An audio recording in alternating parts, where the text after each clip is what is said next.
All right, good morning. Welcome to Higher Moment Mastermind. We are excited to have you here for our free open Q&A for job seekers. Really, we're almost around the world now. We sometimes have people who come in from, from all kinds of places, so we're delighted to have you. My name is Shira Lotzar, and I am an association recruiter. I'm also a career coach and a branding expert, and I love helping people boost their resumes and their LinkedIn profiles and networking and to really get noticed by employers in a real branded kind of a way. I'm also the co-founder and volunteer of boomerworks.org. We're an all-volunteer organization helping professionals age 50 plus to re-career into self-employment. So feel free to check us out. So our guest experts today, Julien Bois is an executive recruiter in accounting and finance with Justin Bradley. Normally we have Corliss Jackson, who is a career coach in federal government resumes. Her colleague, Wendy Thompson, is joining us today. Wendy, say hello to the folks. Hi, everybody. And also normally we have Kiki L'Italien, who is a consultant on video imaging. She wasn't able to make it today, but as you all know, she normally is a regular attendee. Vern Schellenger is with us today, who is a career coach in networking and relationship building, and Weech, who is all things government contracting. So we are delighted to have all of our facilitators. So here's what's going to happen for today's session. It's going to be slightly different than what you're used to, similar, but some more nuances for those of you who are regulars. So we are going to start with our 10-minute breakout session. Now, in that breakout, here's what I'd like to have happen. So you are going to still identify your group's top question. And I'd also like for you to share any power lessons. But what I'd like to do here is, because of sort of the group dynamics that we've seen evolve with different folks who are more or less comfortable sharing, we want to make sure that each person has equal time to share in these rooms, right? So what's going to happen is the facilitators, there are several of us, right, are going to be assigned to different groups. Now, we may not be in every group because there might be too many groups. But if you don't have a facilitator, one of our experts in the room, if one of you could assign yourself to be kind of a loose timekeeper, not rigid, right? Not to the second, but a loose timekeeper, just to make sure that everybody's having enough airtime to both to pose their question and to share advice, just so that everybody, we kind of have a level playing field. And then also, if you could assign one person as a scribe in your group to capture the questions, like 1 or 2 or even 3 questions, so that when we come back to the main room, that scribe can then post all those questions, and then we'll have some fodder. So that would be my request for that. When we come back to the main room, we'll go through a couple of advanced questions that people sent to me in the questionnaire, and then we will have our full group discussions. And then the other thing I wanted to make mention with the group discussion is that what I'd like to do is go back to the way we had done it in the beginning. Again, this has to do with the level playing field. If we could make sure to just post your questions in the chat. I know for a while now we've been kind of having people raise voice, but again, we have some people who are more extroverted and some people more introverted, and we want to make sure it's all very level. So if everybody could just chat their questions, that would be terrific. Thanks for your help with that. At 10 o'clock, we're going to offer about a 15-minute speed networking breakout session, which I really hope that all of you stick around for. We've seen so many great networking contacts come out of that. Make sure to keep in touch with our Power Networking spreadsheet. And I will post that in the chat a little bit later. For those of you who've not filled it out, it's just a Google spreadsheet, put your contact information and you guys can stay in touch. And then if you would like a recording, or if a colleague of yours would like a recording of the session, here is the link. And again, I will post that in the chat box as well. Okay, so with that, we're going to go ahead and go into breakout rooms. So give me 1 second here, get that all going.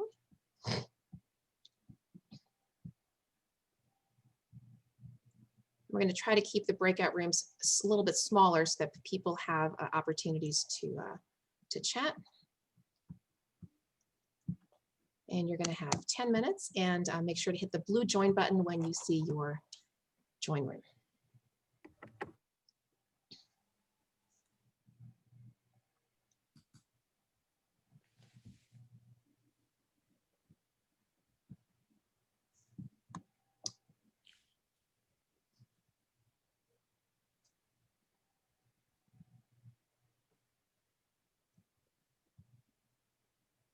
Okay, so Joe,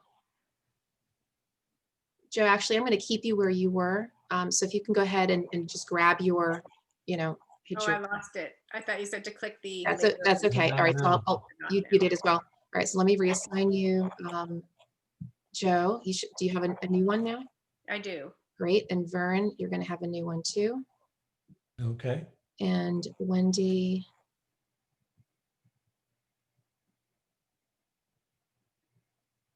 Wendy, I don't see you. How can I not see? Oh, here you are.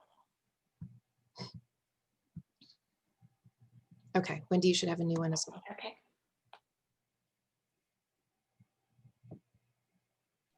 Hey there, I ended up getting put into the same group as Julien. Okay, sorry about that. Let me grab you here. 7. Yep, I'm gonna put you into 7. And Okay. it's a small group, so that's Okay. good. Okay.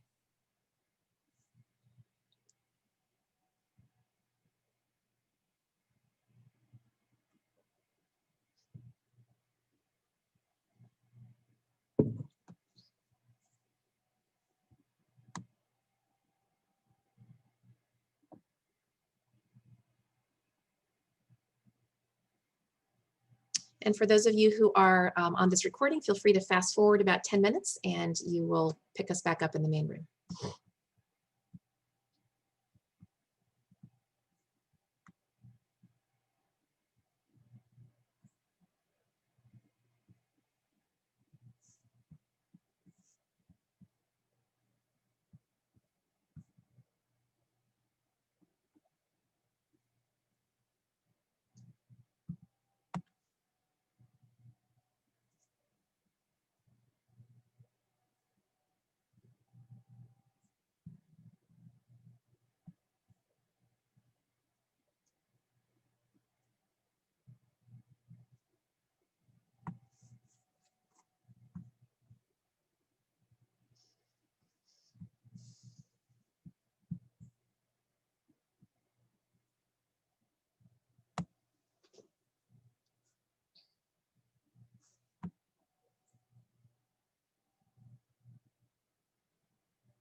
Hi, Marva. We're in breakout rooms. I'm going to assign you to a room right now.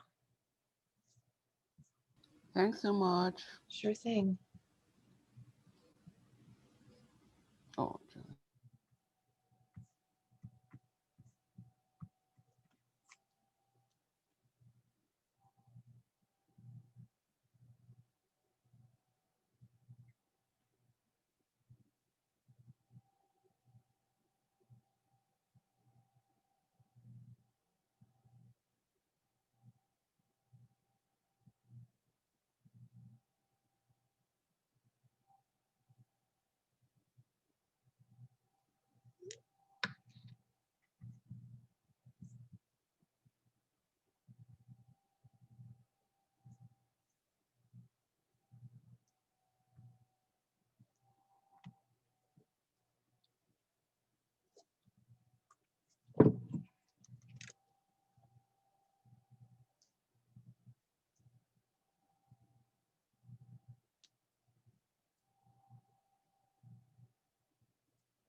Hey, Dwayne.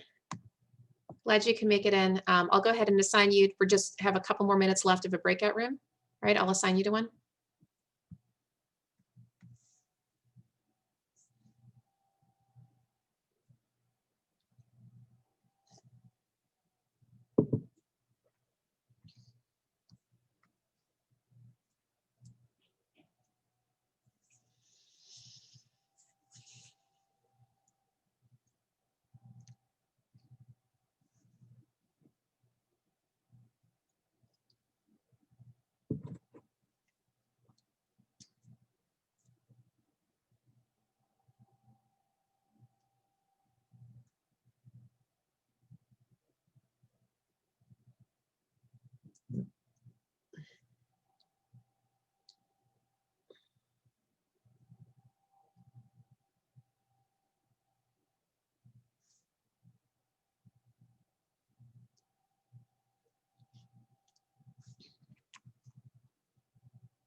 All right, everyone, welcome back. Hope that was a good networking session. So what we're going to do before we kind of start going through all the questions, I've actually asked Vern Schellenger, one of our experts, to share a power tip. As I mentioned earlier, Vern is an expert networker. It's kind of one of the ways that he coaches in the world, and he's going to share a power tip from his bag of tricks. So Vern, go ahead and share with us your tip. And while he's doing that, whoever was the scribe for your group, please start filling in the chat box. Okay, thanks. Vern, you're on mute. Well, when we work with people at Contacts Count, we talk about developing a robust network, and everyone has a network right now, but networks are dynamic. They come and go. People take new jobs, people relocate. Shira knows this well. I was in DC for 15 years, and Shira and I were best friends, right, for a long time.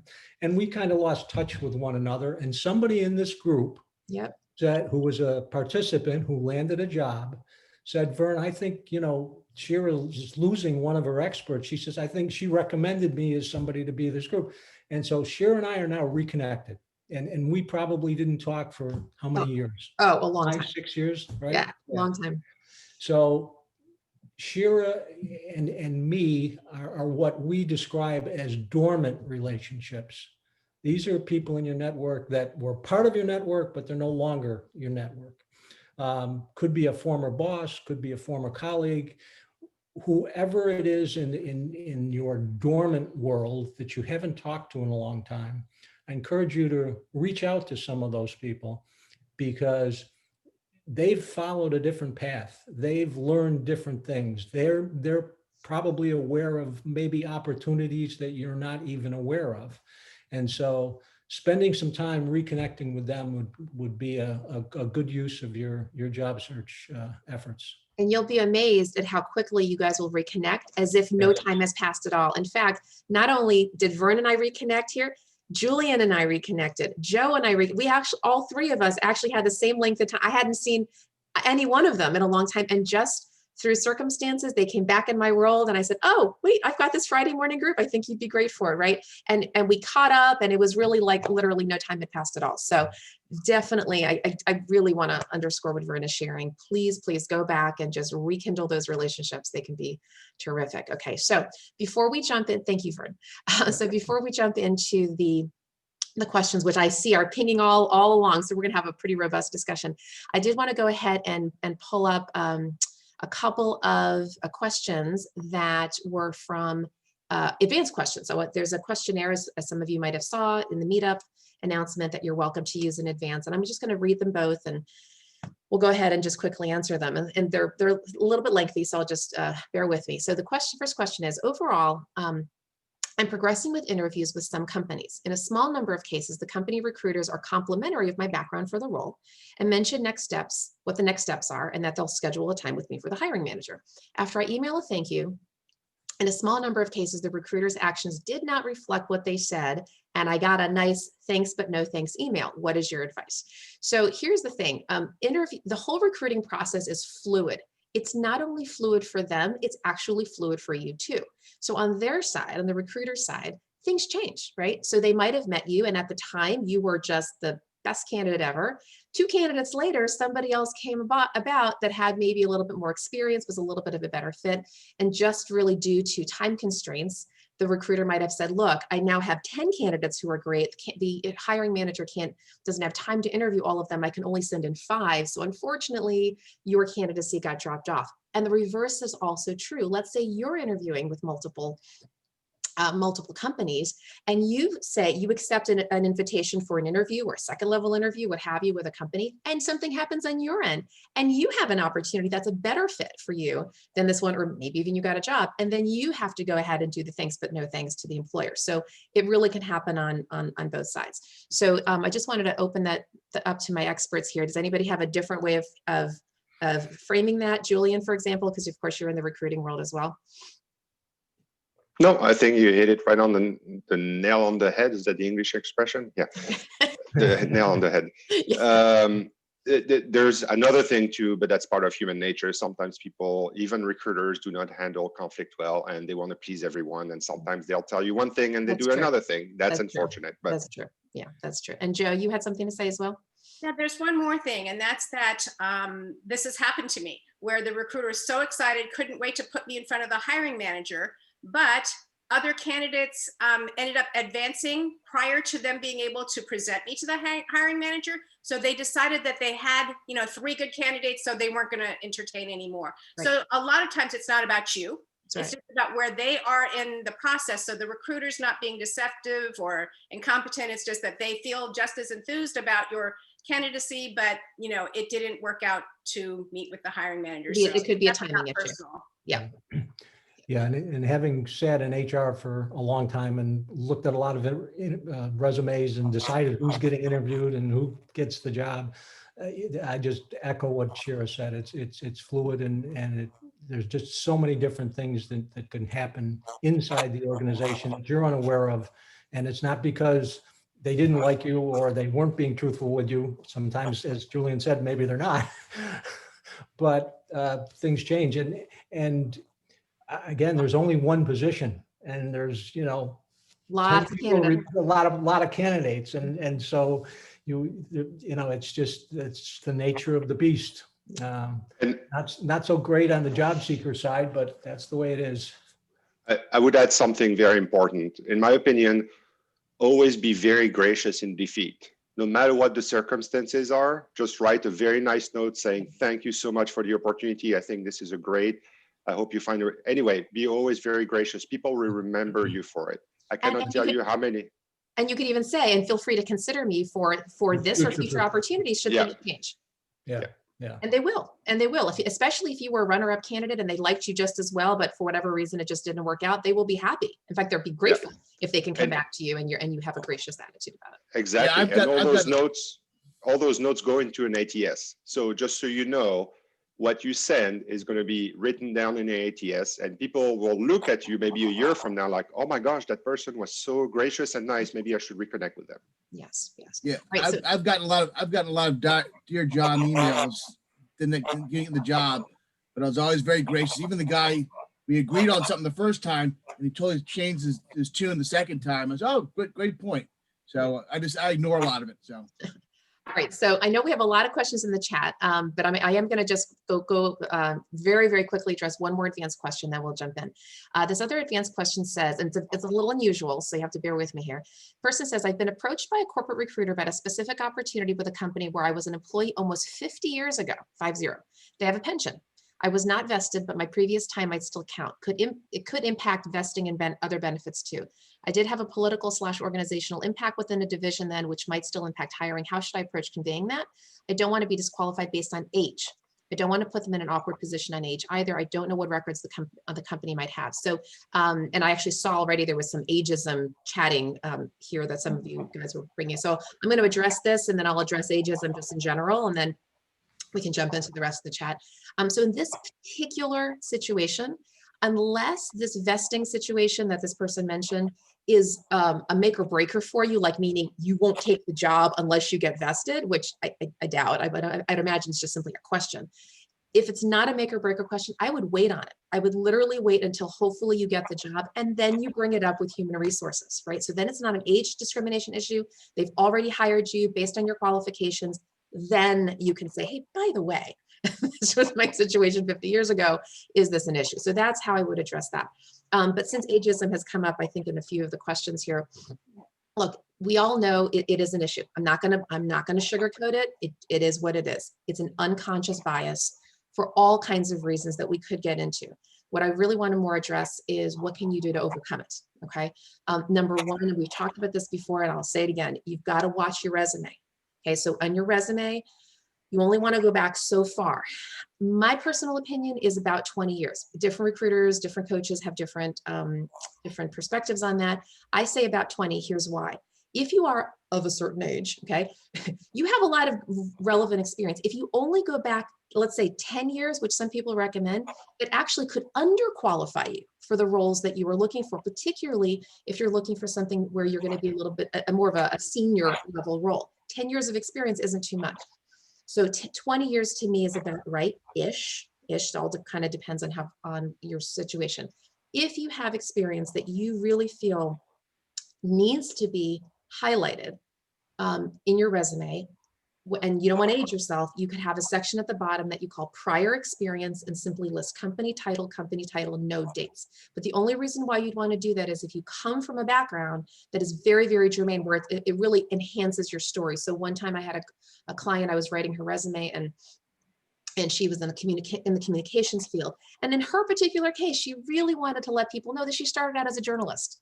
So she listed that at the bottom, right? It was really just for talking points. But otherwise, if you can avoid going back farther than 20, I would recommend that. The other thing is with your education, do not list the years you graduated. Just don't do it. Just don't do it. The only time that maybe there's a caveat is if you got something recent, like you got an advanced degree, let's say, and it's very germane to your field, and you want to put the date for that one, that's okay. The other thing is on LinkedIn. With LinkedIn, thankfully, with education, you don't have to list your dates, okay? So just don't. The only thing with LinkedIn, though, is you have to list your years that you were employed. So again, in that particular case, only go back the 20 years. You're not going to have an opportunity to say prior experience. It just doesn't exist there, okay? So I just want to mention those two little things. Any of our other experts want to chime in with any ageism tips? Nothing else I can think of, Okay. Shira. Yeah. All right. So, and by Kimberly, Sorry. that's okay. Kimberly is saying here, going back about 20 years, another exception is if you've been with the company for longer and you're just looking for a job in the same industry. Yeah, so if you've been with a company, if you've been with a company longer, yeah, I mean, go ahead and list, you can list the dates, or you could actually still split it up. You can go back the 20 years and then do the prior experience, and in the prior experience list the same company, and the title, just don't list the dates. All right, so with that, let's go ahead and jump in chat, and Wendy is going to be handling our chat. Wendy, would you like to pop a question in that might be good for everyone to hear? Sure. So this is one that came up in our group, and it was, so during the interview, after 10 or 15 minutes, when it's obvious you're not going to get the job, what do you do? That's a great question. So it all depends on what the obvious reason is. Okay, if it's because you think that it could be that you think that you're just not bonding with the recruiter. It could be that the recruiter has mentioned some particular skill sets that you're like, yeah, don't have that. There could be a lot of reasons. It really depends on the situation. If you're truly sure that you're not the right fit, not because you're not bonding with the recruiter, because recruiters have all kinds of personalities. Okay, so you don't want to invent a story that's not there. But if you absolutely know it's not right for you, then I would just simply say so and say, look, you can just whenever there's a pregnant pause, you can simply say, hey, Mr. Recruiter, I just really enjoyed our conversation. For the reasons that just came up recently around my skill set or culture, looks like this really may not be the best fit for me. So how about if we, agree to kind of wrap up our conversation? I'd love to be considered for other opportunities. I really want to make the best use of your time. How about if we just, just kind of sign off? Just be very gracious about it. Just back up if you absolutely know that it's not right. But if you're making up a story and you're thinking that because the recruiters kind of has a stoic face, because some recruiters do, that they didn't like you, don't assume that. There's some recruiters who are just holding their cards to their chest. They're just not an expressive personality type, and you just can't know. So that's what I would suggest. Julien and Joe, do you guys have any advice on that? Yeah, if you're trying to read between the lines, sometimes you will be wrong. I will tell you so many times that we've got candidates who say, oh my gosh, I don't think they like me very much. And then we hear from the client and they say, oh my gosh, that person was absolutely great. So yeah. As Shira mentioned, make sure you're absolutely sure that this is the case. Right. Because sometimes you might be surprised. Don't assume. I see Joe say. And it works the other way around too. Sometimes you're like, oh my gosh, that was the best interview ever. Right. But in fact, and it doesn't work. Yeah. All right. So just for the sake of time, we'll keep on rolling through the questions. Wendy, what's our next one? So what are some tips for combating being overqualified?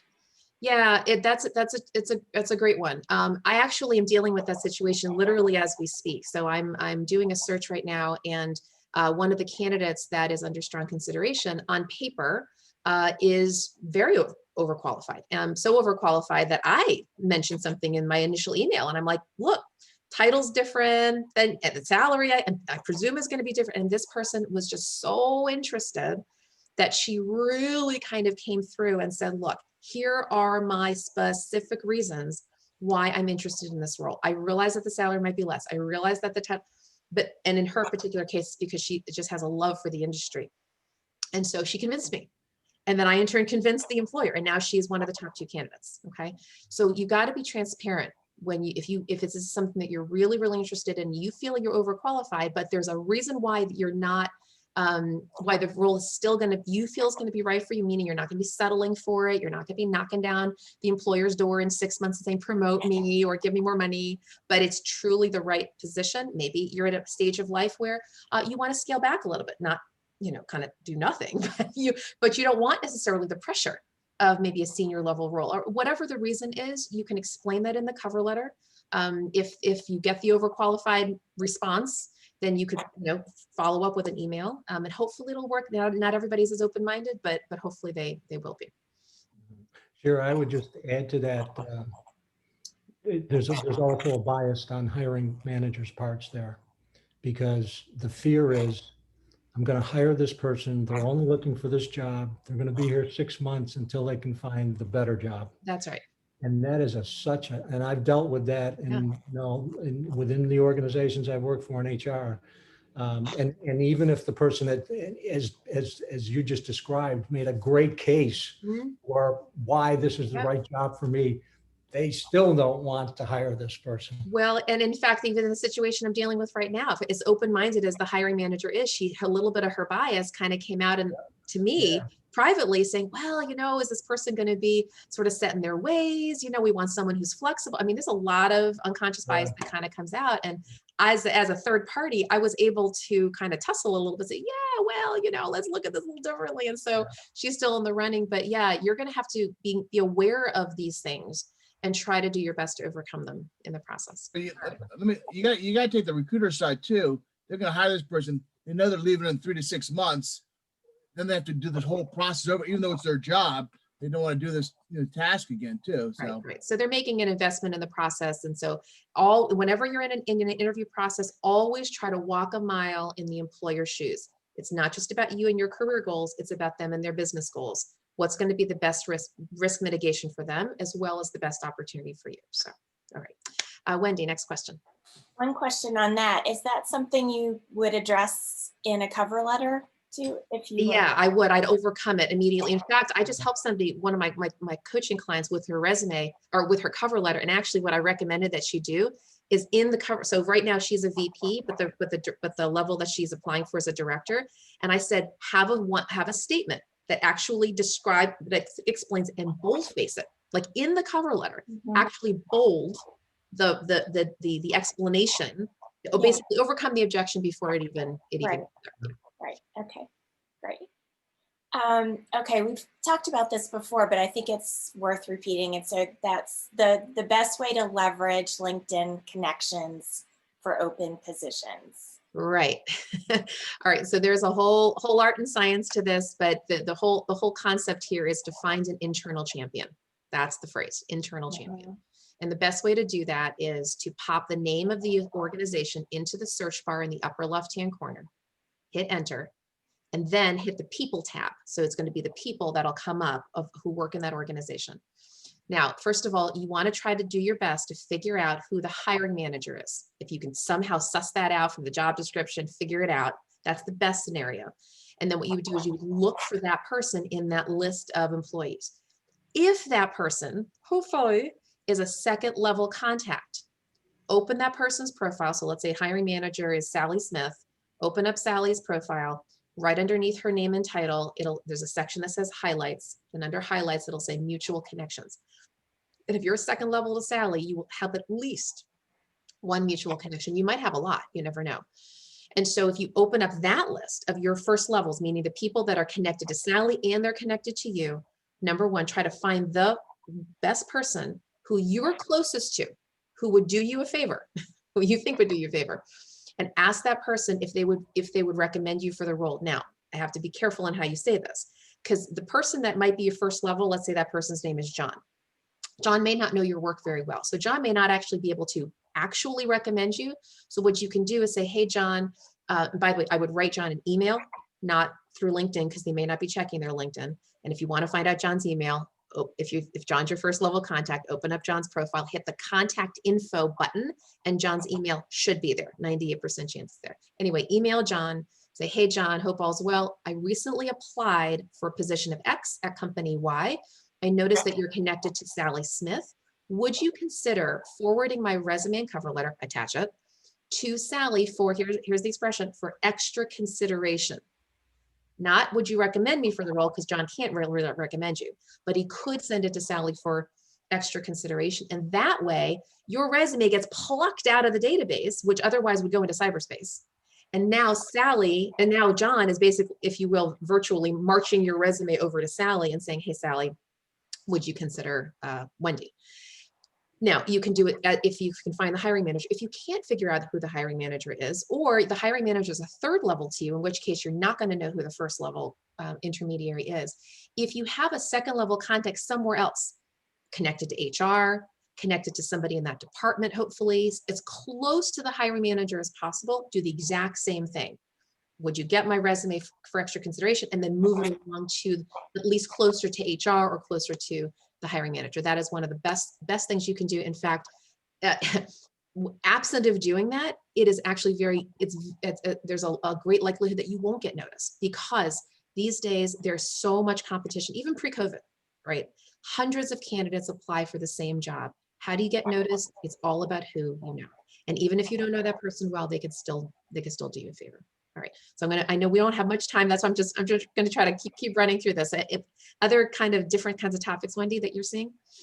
Let's see. If there is more than one position of interest at the same company, what's the best approach to express interest? Yeah, it's a little tricky, because if there's more than one position, if those positions are pretty different from each other and you apply to both, it could indicate to the recruiter that you actually don't know what you want, right? That you're a little bit confused in your own career path.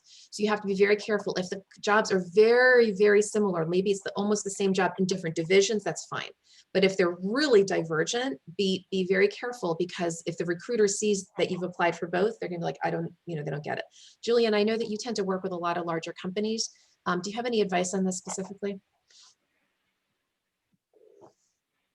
No, I would agree with you. You got to be very careful, because then it comes across as confusing. Yeah, so just pick one for now. Very intentional. Yeah. Right. Wendy, next question. So what are 2 to 3 questions to ask a phone screener to help you advance in the hiring process? Oh, that's a fantastic question. All right. So by the way, before I answer this question, I'm going to be giving an interview training, and I'll be sharing the link in a little bit at the Career Network Ministry on this coming Tuesday at 8 p.m. Eastern. I'm giving a whole 90-minute interview session. All right. So I will be addressing this too. But when it comes to your first level interview, it really depends on who you're talking to. If you're talking to the recruiter, basically somebody who's not working within the department, look, that person's job is to check a bunch of boxes. Do you have the basic skill set, compensation, maybe some culture fit, some basic things, just to make sure that you are qualified enough to move on to the hiring manager. That said, your job is to prepare for this interview. Prepare well. Analyze that job posting. Do lots of research on the company. Really try your very, very best to understand the state of their union, what their current challenges are, what that opportunity is all about, what they're asking of you, what the business outcomes are that they're trying to, really try to get your hands on it. So even if you're talking to a recruiter who may not understand the nuances of that role, you can still do what I call stump the recruiter. Now, you're not trying to be kind of funny about it, but if you ask 1 or 2 strategic questions about the role, about the organization, even about what their business goals are, even if the recruiter can't answer the question because they just don't know, they're going to be very impressed that you asked them such a sophisticated question. It's going to show them that you are potentially worthy of moving on, because if you indicate your ability to be a critical thinker, to be a dot connector, to be a strategic thinker, whatever level position you're at. I have had administrative candidates who are this, it doesn't matter the level. Every position matters. Every position can drive the organization forward. So if you can be that dot connector and show them that you're thinking strategically, that's going to be very impressive. So all the more, of course, if you're with a hiring manager and that's your first level, I would recommend asking those kinds of questions. Julien or Joe or Vern, any other tips on that? The favorite one I hear all that I like to hear, I'm sorry, is when a person asks me, so a year from now, what does my success look like? Mm-hmm. Yeah, that's Yep, exactly great what one. I was going to say, Shira. It's a great one. Yep. In fact, with some clients, I coach them to go as far as, if you were to hire me and 6 months from now, you said I was the best person ever in this position, what would cause you to say that? That's right. What will I have done? Mm-hmm. What will I have done? Yep. And then listen closely for that. And then if you've really researched and done everything Shira just said, you'll be able to then present your skills, your expertise, your competencies to convince the hiring manager that, yeah, I can do that. I'll get to that level of success. Absolutely. And to that point, by the way, look, there are some recruiters who at the end of the interview will say, hey, do you have any questions for me? But you don't have to wait till the end of the interview to do that. Right. Make it a conversation. This isn't just about, like, it's not like I like to say, it's not a game of racquetball, it's a game of tennis. So it's not just them like hitting the cue over the ball and you're like, trying to react. Ping the ball back to them. They ask an interesting question, you ask an interesting question, and then all of a sudden it's an interesting conversation, and they can actually start to imagine you in the role, not in a subordinate way, like, okay, I'm just going to take the questions you ask me, but I really want to engage with you and show you how interested I am and show you the way that I can have the value that I can contribute. One other, well, go ahead. Sure, no, go for it. Okay, well, one other interviewing technique along those lines, if you're asked a question and you tell your story, here's an example of how I've done this and so forth and so on. When you finish that short, response, say, did that answer your question? Right. That's right. And if they say, yes, that was a great answer, you might be even getting some feedback that they liked your answer. If they say, well, yeah, that answered my question, but I'd like to know, they may ask you more questions about that specific thing. That's right. Right. And then you go deeper. And so you keep probing. Yeah. All right. So I know we have a lot of other questions here, but before we go into the speed networking again, Wendy, is there any one other question that's comes at things from even a different angle that we can address? Let's see. Well, I guess this has to do with interviewing as well, but any like quick tips for second or third round interviews? Oh, my best one ever, and I'll go around the room with our experts to see what theirs is. My tippity top one is create a presentation. I mean, I'm just going to put mic drop on that. Create a presentation. Now, what I mean by that is, by this time you've gotten to your second or your third level, you should have amassed so much good information about the role, about the organization, about their challenges, that you can do a short presentation. Could be 10 or 15 minutes. And you can do it in a different ways. I tend to like the SWOT analysis. For those of you who don't know SWOT, strengths, weaknesses, opportunities, and threats. And you can start talking about what you believe is, again, the state of the union of that organization, of that department, where you believe you can take the organization. So you can maybe start out with a little bit of a SWOT. You can go into a bit of an approach of how you would onboard yourself. You don't necessarily have to do what's called the 30, 60, 90-day action plan, but you could certainly say, look, if I were onboarding in this role, here are some of the stakeholders that I'd want to be engaging with. Here are some of the strategic questions I'd want to be asking. Here's some ideas that I might have for how I might approach the role. And what that does is it causes you to then engage the recruiter or engage the hiring manager in an interesting conversation, right? By the end of you're already posing some of these questions, the hiring manager like, wow, these are great questions. And then it actually starts a different conversation about the role, and people can start to imagine you in the role. Now, I do have to put a logistical caveat on this. If you don't have a recruiter like me who's in the middle, who's encouraging you to do a presentation, like how do you actually insert yourself in that way? What you would do is you would talk to the recruiter or whoever is your point of contact. before the second level, say, look, Miss Recruiter, I'm just so excited to come back for second level. Would it be okay if I developed a very short presentation, 10 or 15 minutes? Would the hiring manager be all right with that? Would you be able to, get approval for that so that we can maybe start out the meeting that way so that they're prepared for it? Now, of course, they have to share your screen. And that's actually the nice thing about Zoom is that you can do that. You can just share your screen, where pre-COVID, you'd have to actually bring a laptop and do all of that. So it actually makes it pretty seamless. Get approval, but I definitely would recommend that you do it. And if you do it, do it in an elegant way, make sure your deck looks, well formatted and pleasing. If you're already going to take the time to do it, make sure that it stands out. Because I will tell you, you will be a candidate that will be noticed and differentiated if you take the time to really put yourself out there. And I know we're going over 10, but that's we had 2 questions in our group. First one was if by Kathy, if hired by a recruiter to provide part-time services to multiple clients, what is the best way to present this on a resume? If you were hired by an employer to provide part-time services? Yes, if hired by a recruiter to provide a part-time services to multiple clients, what is the best way to present that on a resume?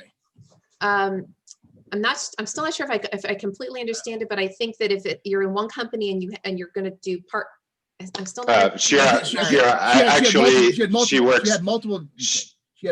multiple clients that she dealt with at that company. So that's what she was kind of wondering how. Multiple clients at the company, multiple internal stakeholders? So she works for Justin Bradley, Kathy, Oh. and we have 2 different assignments for her. One at the Brady Campaign to Prevent Gun Violence, and the other one at AMAIA. Oh. So she's wondering, should I consult on Justin Bradley, or do I list the? Oh, thank you. Yeah, great. Okay. Thank you for the clarification. First of all, presuming that it's the same kind of a title. So I don't know if I guess it's an accounting type of a role. Okay. So you can simply put a generic, let's say accountant or controller or whatever the general title is.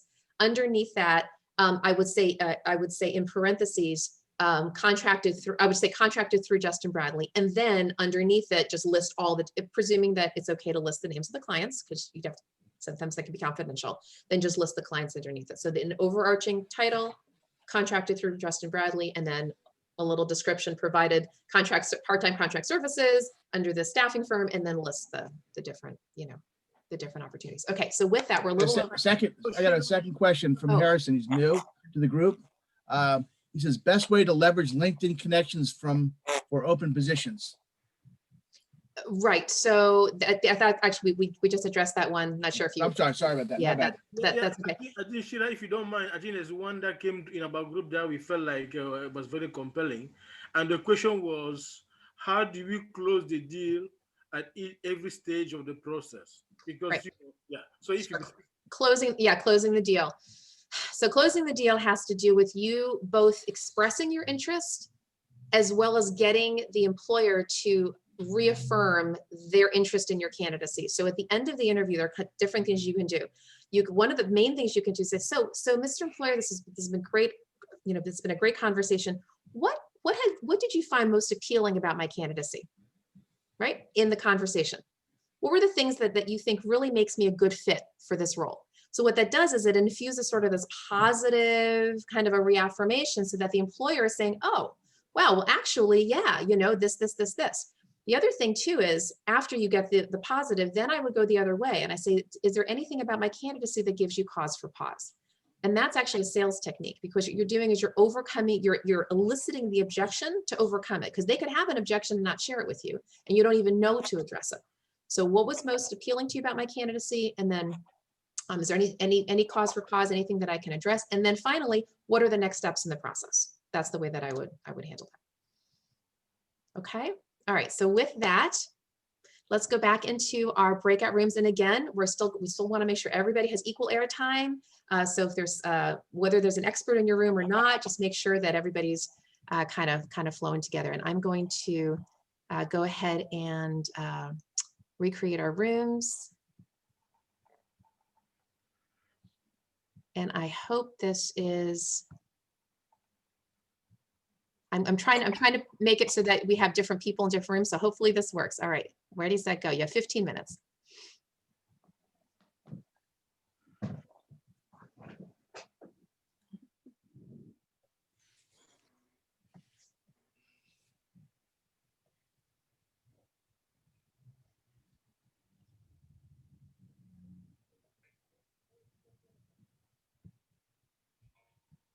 All right, and actually it's really 10. I forgot to, Joe, I was so interested in recreating the rooms, I forgot to change the time. All right, so Vern, I'm gonna put you in room 2. Okay. And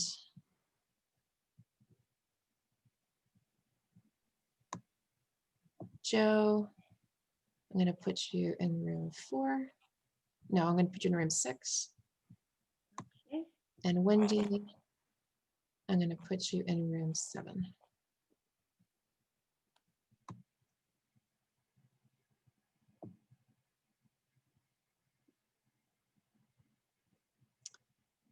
And Christine, I'm not sure if you see that you're actually assigned to a room. We're doing networking rooms.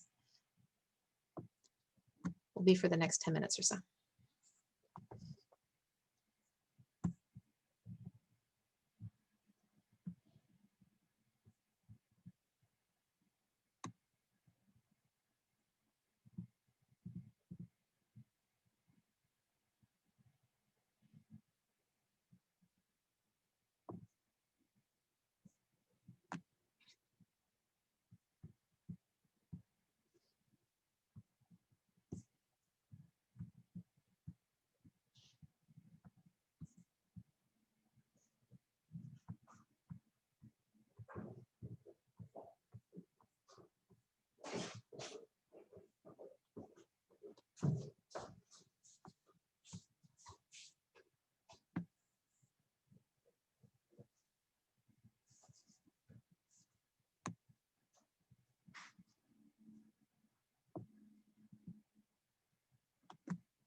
All right, everyone. Hope that was a good networking time. And I'm so sorry, I shorted you 5 minutes. I hit the wrong button on the breakout room, so you only had 10 minutes, but hopefully it was a good time. So just to wrap things up, I did want to share our contact information. I normally do this a little bit earlier for all of the experts here and a couple who weren't. So feel free to take a screenshot of our pictures here if you'd like to stay in touch with us.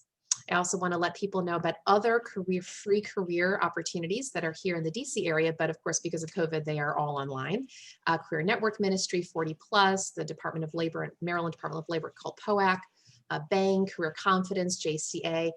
Over here on the left, you'll see this is the link for the interview training session that I'll be doing on Tuesday. For Career Network Ministry. And so if you just go to, it's a meetup group like this one, meetup.com/MBC-CNM. It's a little bit of a late event. It's 8 p.m. And it'll last until about 9:30. And I wanted to let you guys know that about a week ago or so, I decided to start a new newsletter. Some of you might have been receiving this because some of you are actually in my email list. I call it Higher Moments, Career Insights with a Higher Purpose. It's a very short newsletter. It's simply kind of a little bit of an encouraging message. You know, it's a quick read, about a minute or two. And then I follow it up on LinkedIn with a video along the same line. So if you were interested in receiving this newsletter, in the chat box, just type in your email and I will be sure to capture that. And then I also love to end with an inspiring quote from the Bible. And I thought this one is particularly good for what's been going on recently. These things I have spoken to you, so that in me you may have peace. In the world you may have tribulation, but take courage. I have overcome the world. John 16:33. So with that, since we are out of time here, I did want to wish everyone a very blessed day. Hopefully that we will see you back next Friday. If you need to reach me offline, go ahead and just put my email address in here also, just directly, because I know that there are some questions that we may not have gotten answered. So you are certainly welcome to chat with me directly. Okay, so wish everyone a great day and we will hopefully see you next week. Take care. Thank you. Welcome. Thanks a bunch. Absolutely. Was that better this time, Shira? All is well, Kelly. Okay. Sorry. Thank you. Great start. No to the Ravens. morning. Thank you so much. Have a You're good day, welcome. You're everyone. welcome, everyone. Take Appreciate care. your help.